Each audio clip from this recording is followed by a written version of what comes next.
What up, y'all? I know that this is a little bit unconventional, me doing this way, but me doing it this way. But I just, Lori Vallow Daybell had a trial today, and here's the recap of that trial. Let's go. Did you guys know that America's #1 selling direct-to-garment printer is also the nation's most user-friendly direct-to-film printer? What a day. What a day. So, let's just go through it bit by bit. What happened? We have some great clips. Thank you to everyone for your well wishes. I am not feeling very well today, so I missed a bit of court. I actually got there And and even went in, and then I realized I had to go. this is hidden true crime. Again, this is hidden true crime. So, thank you everyone for your kind wishes. So, but without further ado, we also, by the way, we also have the missing audio from court. There was a problem on the end of court TV. It was not a hidden true crime issue as we streamed the live trial. And they did send the audio to all media. And before court began, let's start with that. Lori requested to file a motion regarding the last witness we heard from yesterday, and that's Daniel Coons. Coons helped process the scene after Charles was shot, attended his autopsy, and has experience as a shooting reconstruction expert. Thus, he is an expert witness. However, yesterday, Lori raised concern about him being considered an expert witness because she didn't have an expert of her own to rebut his testimony. The judge ultimately allowed him in as an expert. This all happened yesterday, but Lori today is now asking for all of his testimony to be struck from the record and for the jury to ignore the things he said. She stated that she had a right due to due process under the 14th Amendment, but when the judge asked Lori her rights and how her rights were being violated, Lori said that she didn't want to argue. Fascinating, right? And you're an attorney, you're arguing that you are literally arguing, Lori, you are asking that his testimony be struck. So it's obvious that Lori is not happy about Coons being. And I'm still gonna ask this question. How is a person who was declared schizophrenic now able to represent herself at trial? I will never figure that one out. Allowed in as an expert, and her attitude definitely reflected that today. And it also shows that she is not giving up. Picking back up, though, with cross-examination, Lori then wanted to continue on the topic of stippling, which is a pattern of gunshot residue that's burned into the skin when someone is shot at close range. And Coons testified that he did not recall seeing any on Charles's chest. However, Lori asked if he'd be surprised that a medical examiner claimed to have found it and estimated that the shooter was only 2 to 4 feet away from the victim. Coons said he wouldn't necessarily be surprised that the medical examiner found some, and it would still be consistent with his observations at the scene. After the next question, we can see Lori pushing back on an objection. After this next question, we see her pushing back on an objection, which was interesting because she hasn't really argued about any of the previous objections until today. Take a listen. Great. If someone very muscular like my husband were 2 to 4 feet away from you holding up a bat, would you consider that a threat? Can I object to speculation, relevance? Your Honor, I'm asking for his opinion as a professional and as a firearms expert. Okay. That goes to the ultimate Hold on. decision. The objection is sustained and it calls for a legal conclusion. He calls for a legal conclusion? Let's move on. The judge, let's move on. It's sort of what he said she does. She responds after something is concluded. You're not supposed to do that. Well, as you can see, she is a little bit more fiery today. I was wondering how long it would take. Well, we now know. Day 3. That's how long it took.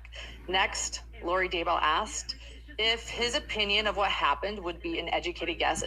Coons asked if Coons' opinion of what happened would be an educated guess. And Coons replied that no, his opinion is based on known facts. In other words, based on known evidence. Lori then asked Coons to review his report that he wrote from the incident and explain the meaning of a shored wound. He explained that this would be created where the projectile is trying to exit the body, but the body is up against a firm surface or held in place by tight clothing like spandex. Lori asked Coons if he was aware that on the day of the shooting, Charles was wearing a $200 bamboo workout shirt, and that bamboo is a heavy duty fabric that doesn't easily rip or tear. And she also wondered if this type of fabric could have caused the wound to be shored. Coons stated that he had no knowledge about bamboo fabric, and while it could theoretically be a contributor, it wouldn't be in this case because Charles's body was on the floor. Lori pushed back on this, which we can listen to right here. So you just said in your report earlier that a shored wound could be caused by tight clothing. Is that correct? Correct. And you're saying that could not have happened in this case? The shirt did not appear to be tight clothing to me. Well, it was made of bamboo, as we established, right? Is that correct? I am taking your word for it. I do not know that it's a bamboo shirt. Okay. And you did not investigate that at all? No, ma'am. But you had the shirt in your possession? It was seized as evidence, yes. And you never checked what kind of fabric it was? No, ma'am. And you never checked if that could be a possibility? No, ma'am. And you knew that spandex was kind of a material that could make that kind of shored mark that you just mentioned, correct? It would have to be super tight clothing. Super tight clothing? Yes. Or a fabric that's even stronger than the spandex that you mentioned? The strength of the Why are you fabric, doing I all don't this believe, speculation? has a huge play in it unless it is form-fitting and compressing the skin, much like a hard surface or firm surface would. Okay. But what you said in your report was that held in place by tight clothing could cause a shored wound. As has been explained to me, yes. Okay. Okay. Well, there were several minutes of Lori trying to get Coons to say that Charles's shirt could have caused the shored wound, but each time it was objected because he said he didn't have knowledge of bamboo fabric and his shirt wasn't tight like spandex. As you remember, he is an expert witness, which means that he has to testify in what he is an expert on, and it's not bamboo fabric. So, moving on. Next, Coons testified that the information from the autopsy, the trajectory rods, and the doctor's statements helped him to determine the bullet path and location of the body during the shooting. And then Lori then asked why there wasn't any test done to make sure that the bullet actually hit the floor, and Coons stated that the bullet was still intact and in the wood. It was actually in the wood. So testing wasn't necessary. Lori tried to get him to agree that the divot in the floor could have technically been there prior to them moving in. In other words, it had the bullet in there, but it just could happen to be there, not caused by the bullet. Yep. Coons said he didn't think that was possible. And here we can see some footage of Lori displaying the divot in the floor that Coons believes came from the bullet. Sorry about the ads. Came from the bullet. In Exhibit 57, Detective, I'm looking. this, where my pin is pointing, Yes, ma'am. that's the defect that you're referring to where the bullet struck. Is that correct? Yes, ma'am. Okay. And these defects were already previously at the residence. Is that correct? Yes, ma'am. And do they look that much significantly different than that to you? Yes, they do. What do you think the measurement difference in that is, in your professional opinion? There is no scale in this photograph. It would be difficult for me to give you an estimate. So in your estimation, this defect is much larger than this defect. Is that correct? The second defect you're pointing to appears to be wood grain indentations. The other is an actual defect in the board. Okay. Thank you. Okay. She loves saying that. Okay. Here, we're going to play one more clip of Coons explaining how Charles's body being against the floor would create what he is referring to as a shored wound.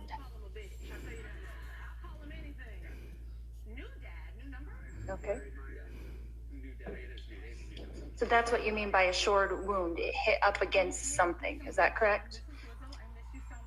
The terminology as it's been described to me is it's the skin is against a firm surface. So in this particular case, the floor would be the firm surface. So as it's entering or exiting your husband and starting to try to enter the floor is forcing the bullet to kind of ricochet, but the body's still keeping it in place. So it's now deforming a little bit and it's still expending its energy to escape from underneath the body. Okay. And if my husband was in fact laying on the floor, how did it get out from under his body? Wouldn't it have gotten stuck under? That's my question. Just what? Could you explain that to me? I think I just did. So the bullet is a Damn. full metal jacket. It still has its energy. Until it starts striking things to cause resistance to it, to slow it down, it's going to expend its energy at a normal rate. I think I've just lost the mic. I'm not sure. Okay. When it starts striking firm objects, then it'll start bleeding the energy away. And in this particular case, as it's exiting your husband's body, it's impacting bone, it's impacting the flesh that's compressed against the floor, and it's impacting the floor now. So there is going to be a lot of resistance against that. Now, where it exited, it's still not free to just fly like the one that went through his chest and out the back. It's still semi-trapped between your husband's body and the floor, so that's going to cause even more energy drain until it comes to rest. Okay. Let's don't take a shot every time Lori says okay, because it wouldn't be healthy. Also, hearing her refer to Charles as her husband is just grating. Next, Lori asked why Coons didn't look for any alternative, because any alternative possibilities other than Charles laying down when the second shot was fired, and he stated that the information he gathered didn't lead to any other alternate possibilities. He also said that the information given during the interviews did not match everything that he found at the scene. Lori tried to insinuate that since the floor and Charles's shirt weren't tested, and since no one's hands were swabbed for gunshot residue, that Coons came to a conclusion before properly investigating other alternative theories. She also said that there are a lot of things that he still doesn't know, which we can listen to here. So you can't really tell me for sure who shot him, can you? Well, as we've established, I was not present when it happened. I can only go with the facts of what people have said and what the evidence shows. Okay. You don't really know what time he was shot, do you? Actually, no, I don't. Okay. You don't really know if he was falling back or lying supine on the floor, do you? Yes, I do. You don't really know what time my husband actually passed away, do you? No, ma'am, I don't. Thank you. No more questions. During a redirect, prosecutor Trina Kay had Coons go back over all of his findings again. Since many of Lori's questions kind of muddied the waters a bit, here he sums up again what he believes took place.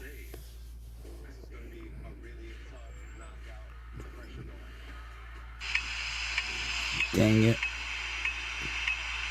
Come on. Are you, if the physical evidence is what it is, are you trying to find a new way to make that work? No, I let the evidence speak for itself. So here, the physical evidence is one bullet is in the baseboard, right? Yes, ma'am. And so that had to come from somewhere that makes sense for that trajectory, right? Yes. And then the other bullet is right next to Charles. Correct. And so, again, you're looking at all the physical evidence and how that fits together. Yes. And in this case, in your opinion, he shot through Charles's chest that exited his back. Did the evidence support to you that he was standing up for this shot? Yes. And in your opinion, looking at all the physical evidence from the casings, the projectile, the injuries to Charles, was that consistent with the shooter? And now that you know the stippling, with the shooter being still in that sort of kitchen hallway-ish area when he fired that shot at Charles? Yes. And in your opinion, again, looking at the casings, the injuries to Charles, the location of the projectile, as well as the shored wound, and the lack of stippling, does that support your opinion that Charles was on the ground when he was shot in the abdomen? Yes, it does. I have no other questions, Your Honor. The next witness on the stand, you ready? Nancy Jo Hancock. Nancy, we are here for your testimony.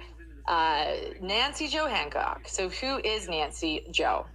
She is who we know went on that date with Charles the day before he was killed on July 10th, 2019.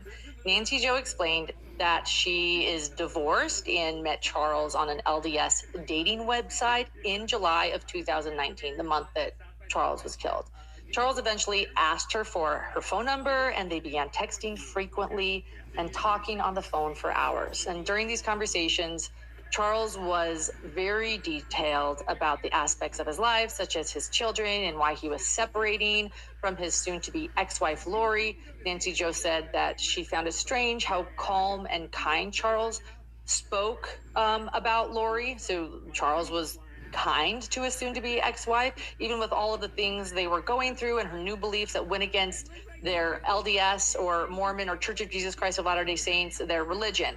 He was still kind when speaking about her. However, Nancy decided to keep talking to him despite him still being married, because despite everything going on, he was charming and, in her words, quote, seemed pretty awesome.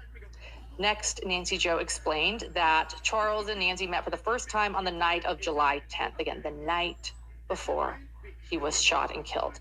And July 10th, after Charles flew in from Texas to Arizona, she described Charles as Charles being ecstatic to see his little boy JJ and picking up JJ for school the next day. And he even choked up when describing him like a kid on Christmas morning. So heartbreaking knowing what happened to JJ, but the jury doesn't yet know. Charles also told Nancy Jo about his plans to go view a house in the area and meet with Lori's brother Adam, and they discussed seeing each other again the night after he finished all of his errands. Nancy Jo reiterated just how open Charles was with her throughout their conversations, and even brought up changing his life insurance policy beneficiary from Lori to his sister, Kay. Nancy stated that she suggested that Charles tell Lori about the change, especially because he expressed being concerned about his safety. He expressed this to Nancy Jo on a first date. He reportedly chuckled and told her that was probably a good idea. And the next day, Nancy reached out to Charles because they had those loose plans to meet up again, but she never heard back from him. She figured he had just decided to not talk to her anymore, and it wasn't until December that she saw the story on the news about him being shot. She spoke to police in April of 2022 to tell them what she knew about this case. So, Lori begins her cross-examination. Are you ready? She begins her cross-examination by immediately referring to Charles once again as her husband, which I have seen countless people, many of you in chat, pointing it out, as well as online, that it's just such a dig. It's almost like she's doing it to seem closer to him in the eyes of the jury. I mean, maybe we ought to remind Lori that her actual husband is sitting on death row. Chad Daybell is on death row in Idaho. But Charles Vallow, unfortunately, was her husband at the time of his murder, and she gets to call him her husband, and it is so grating. Sick. So it does seem like she is doing it to seem closer to him in the eyes of the jury, and some people even think that the state should maybe object to her calling him that. Instead, maybe And they just referring to should. him as Charles.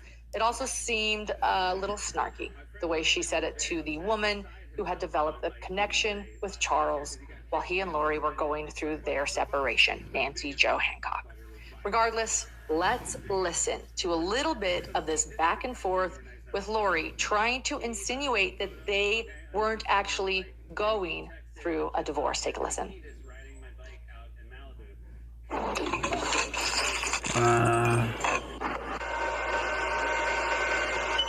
Actually going through a divorce. Take a listen. And you stated that your husband, or my husband, told you that he was going through a divorce. Is that correct? That's correct. And did you have any way to verify that? No, I didn't try to verify that. Okay. So did it surprise you later to find out that we were not in the process of a divorce?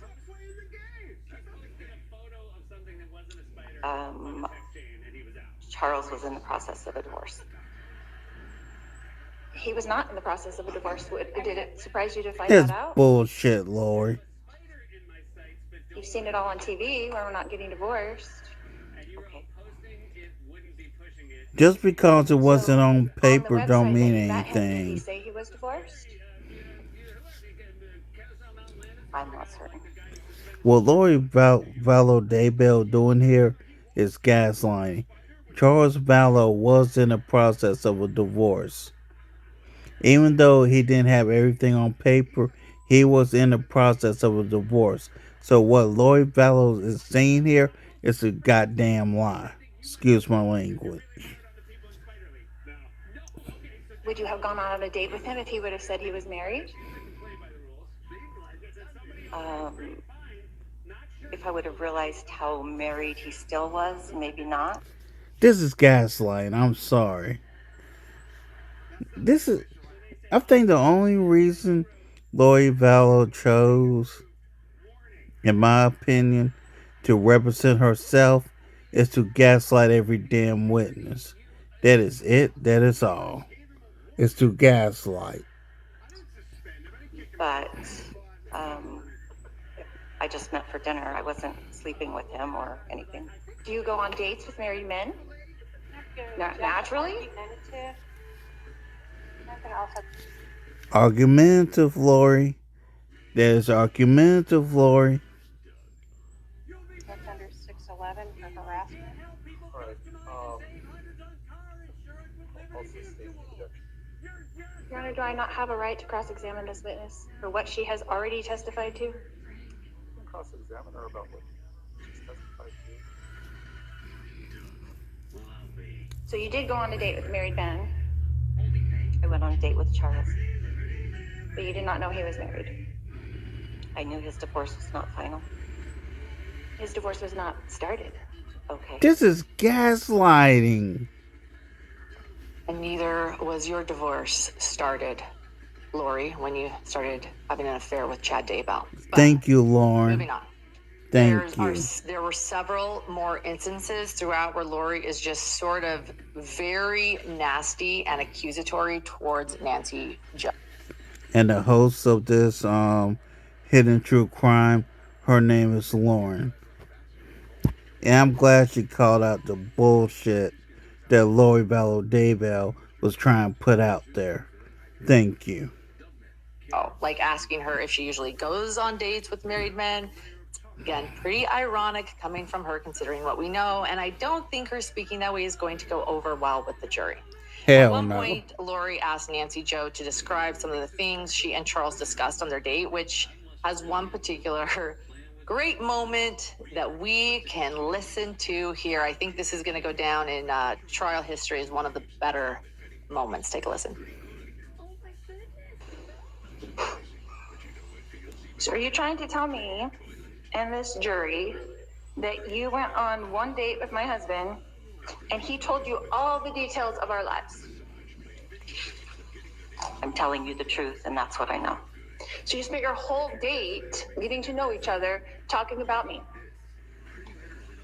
Don't flatter yourself. No, we did not spend the whole time. You knew a lot about me, right? I knew what I've testified. What else did you talk about on your date? Lots of things. Like what, for instance? Life, kids, the church. Lots of things. Okay. I hope I Did he didn't tell wake you my about mom up anything about laughing. our other 4 children? Yes, So you knew that we did have 5 children as well? I did. Okay. Did he talk to you about my daughter Tylee? He did. Did he talk about his relationship with her? I don't recall that. Did he talk about the contention in his relationship with my daughter Tylee? I don't recall that. I'm sure you don't. And I'm going to object to comments by the defendant made after questions testifying. Let's sustain the objection. On your date, you talked about my husband was a life insurance salesman. Is that correct? I knew he did something with money and insurance, but I really didn't know the details of what he did for work. Like I said, I don't ask the details about what someone does for work when I'm trying to get to know someone. But you knew that he sold life insurance. You stated that. I believe that I had a vague understanding that he did something with insurance.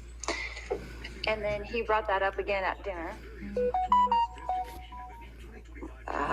No, we didn't talk about his work at dinner. I thought you said you did talk about, and correct me if I'm wrong, Shut up, you did talk Lori. about that he changed the life insurance policy at dinner. Well, you were asking me if we talked about that he sold insurance, which that didn't happen. But yes, he did tell me that he changed the beneficiary of his life insurance policy at dinner. Did he tell you how much his life insurance policy was for? Yes, he did. What did he say? $1 million. Did he tell you how much my life insurance policy was for? I do not recall.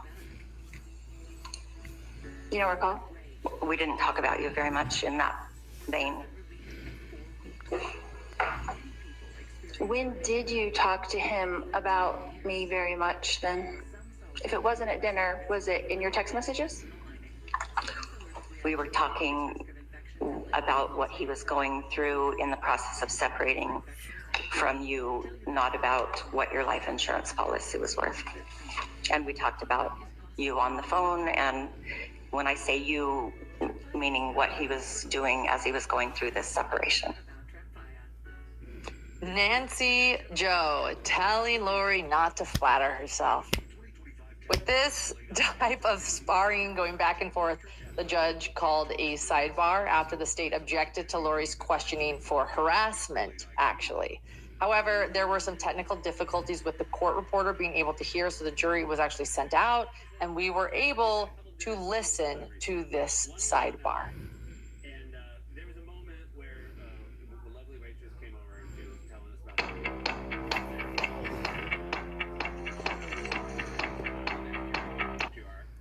what would you recommend? And she said, well, I wouldn't recommend this. All right, please be seated. The jury is no longer present.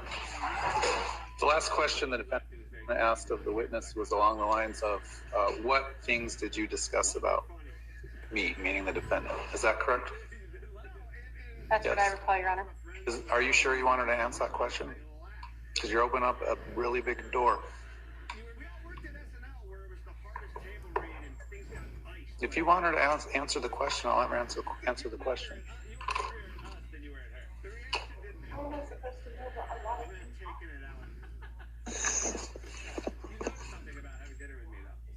All right. If you want her to answer the question and there's no objection from the state, we'll No bring the objection. jury back in and have her answer the question. All right. Of course, the state didn't have any objection to that, probably because what Nancy and Charles spoke about won't make Lori look very good. And after the It sidebar, won't. court let out for lunch and then resumed back with cross-examination of Nancy Joe. And for those that were wondering where I was during my lunch live on YouTube, forgive me for missing today. But I will be back tomorrow. I am doing much better. So we then, after lunch, it seems as though Well, first off, it seems as though Lori heeded the judge's warning and decided to skip the question about what Nancy and Charles discussed about her in their text conversations. And she switched to asking about Nancy reaching out to Charles's sister, Kay Woodcock, after seeing the news story about the shooting. So Nancy explained that she messaged her on social media, messaged Kay, and they have continued to text here and there ever since. Yeah. And Nancy said that she wasn't sure if she was allowed to say what they discussed, and we can probably assume that it was regarding what happened to JJ and Tylee. So heartbreaking. And the other court cases Very. Is what we're going to assume was, is what I assume was being talked about. All of which this jury, again, has no idea. Lori asked if Nancy ever turned over her text messages to police, and she said that they retrieved them from Charles's cell phone. Lori then began asking how many times she spoke to prosecutor Trina Kay about this case and if she's ever communicated with her brother Adam. So Nancy said she did speak to Adam once, but only because they ran into each other at a pickleball tournament and she recognized him from the media. And so just Adam had a DJ job for many, many years. So she recognized him. And a few moments later, Nancy actually remembered, though, that she had messaged Adam on a dating app. And in this clip, Lori accuses her of lying. So, on a dating app, your brother's picture came up on my dating app. And I sent him a message and said, but he had a different name that he used, not Adam. And so I just sent him a message and said if he was going to use someone else's pictures, he should probably pick someone different than Adam Cox. That's how I met him. That's how you met my brother Adam? Correct. Do you know what perjury is? Absolutely. Question. Argumentative, harassment. Very argumentative. How long was this conversation that you had with my brother at the pickleball tournament? A couple of minutes, maybe less. And how many times had you communicated with him before that? Only that message on that dating app. Besides that, One message, one time? I don't remember. I think he messaged me back, and it didn't continue. So just the one day then? Maybe several messages in one day? I might have sent him one other message, but it was just one interaction, and there was nothing further. And you'd not schedule a date with him? I did not. Wow, look at this. 94% of people believe company culture is important.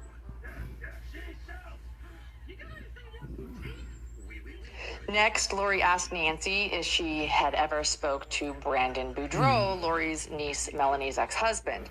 Nancy said that they briefly met because he attends the same church as her daughter. Lori asked if Nancy knew that she wasn't aware of Charles being on dating websites, but the state objected. She changed the question to ask if Charles had informed Nancy that Lori knew they were separating. And Nancy said, quote, well, he was under the assumption you were having an affair, so him moving on was a natural effect from that, end quote. Which was a pretty good line. There were a few more times when Lori was just very snarky towards Nancy and even cut her off by saying, quote, that's enough, in the middle of her answer, which I'm actually surprised wasn't objected to, but finally, after all of that, it was time for redirect. Nancy testified that she was the one who reached out to police first after learning about Charles's death, which surprised her, it surprised Lori, since the police had his phone and could have seen their conversations the night before he died. Excuse me. It surprised, let me clarify, let me look back at my notes. It surprised Nancy Joe that she had to reach out to police first, since police had Charles's phone, forgive me, and would have seen their conversations the night before he died. And she clarified her interactions with Kay Woodcock, Brandon Boudreaux, police, and some of the things Charles told her. She stated that Charles let her know that he had met with an attorney to get the ball rolling for a divorce, but she would not have entertained a serious relationship with him until it was finalized. The last witness of the day was Christina Atwood. This is somebody else we've all been wanting to hear from. Christina was Atwood. another one of Lori's friends and was part of some exorcisms. You know what? I'll just tell you about her testimony. Christina explained that she first met Lori and Charles at church and they became friends. After the Vallows moved to Hawaii, Christina and her family went and visited them there in 2015, so pretty close. And then after they moved back to Arizona in 2018, she began spending time with Lori again. And at the beginning of 2019, Lori invited Christina to go with her to Hawaii again, but she couldn't recall why and ended up not being able to go at this time. But during the same time, Lori began confiding in Christina about some things going on in her life, including her marriage.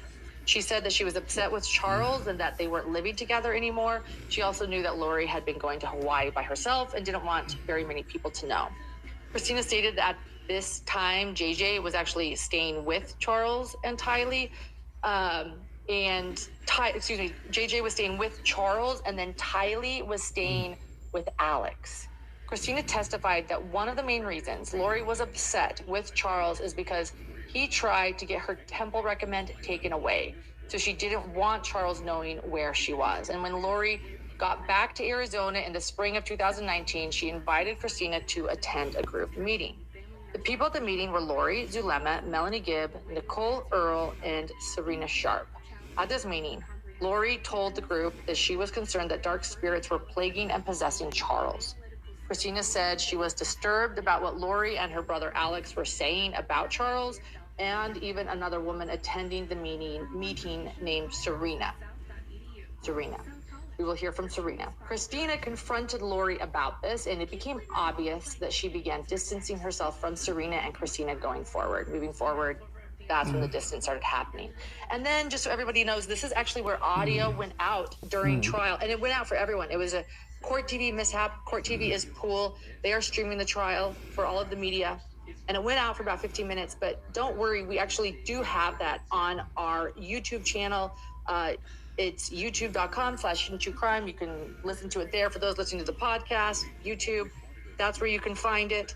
And it's interesting. It's interesting. So definitely take a listen to that. And then the prosecutor, next after that, prosecutor Trina transitioned into asking Christina about where she learned that Charles had been killed. She stated that at first she didn't realize that Alex was the one who shot him.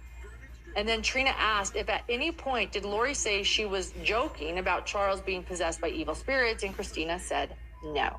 After that, Lori stated that she didn't have any questions for cross-examination, and court ended for the day. And let me just say, that was a wild moment, and court ended earlier than anticipated. Well, because that's the we case. were all We're expecting done a here. cross.